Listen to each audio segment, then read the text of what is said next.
బ్యాంకులు, నియంత్రణ సంస్థల వద్ద 1.82 లక్షల కోట్ల విలువైన ఆర్థిక వనరులు క్లెయిమ్ చేయబడకుండా నిలిచిపోయాయని కేంద్ర ఆర్థిక మంత్రి నిర్మలా సీతారామన్ ఆందోళన వ్యక్తం చేశారు. గుజరాత్లోని గాంధీనగర్లో మీ సొమ్ము మీ హక్కు కార్యక్రమంలో ప్రసంగిస్తూ ఈ నిధులను అర్హులకు చేర్చేందుకు అవగాహన, ప్రచారం, కార్యాచరణలపై దృష్టి సారించాలని ఆమె సూచించారు.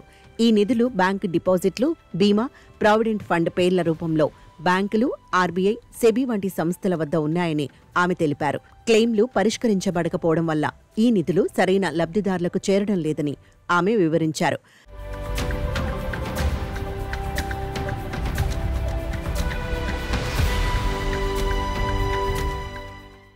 అయితే పౌరులు అవసరమైన పత్రాలతో తమ సొమ్మును తిరిగి పొందాలని, ప్రభుత్వం కేవలం సంరక్షకుడి పాత్ర మాత్రమే పోషిస్తుందని ఆమె స్పష్టం చేశారు. క్లెయిమ్ చేయని నిధులు ఒక సంస్థ నుంచి మరొక సంస్థకు బదిలీ అవుతూ ఉంటాయని, ఉదాహరణకు బ్యాంకుల నుంచి ఆర్బీఐకి, సెబీ నుంచి ఇతర సంస్థలకు మారతాయని నిర్మలా సీతారామన్ తెలిపారు. ఈ నిధులను క్లెయిమ్ చేసేందుకు ప్రభుత్వం ఉద్గమ్ పోర్టల్ను అందుబాటులోకి తెచ్చినట్లు ఆమె వెల్లడించారు. ఈ పోర్టల్ ద్వారా పౌరులు తమ ఆర్థిక వనరులను సులభంగా క్లెయిమ్ చేసుకోవచ్చని ఆమె పేర్కొన్నారు.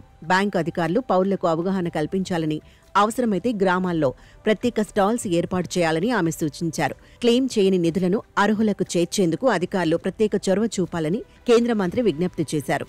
ఈ కార్యక్రమం ద్వారా లక్షల కోట్ల రూపాయలు సరైన లబ్ధిదారులకు చేరి ఆర్థిక వ్యవస్థలో చలామణి అవుతాయని నిపుణులు ఆశాభావం వ్యక్తం చేస్తున్నారు.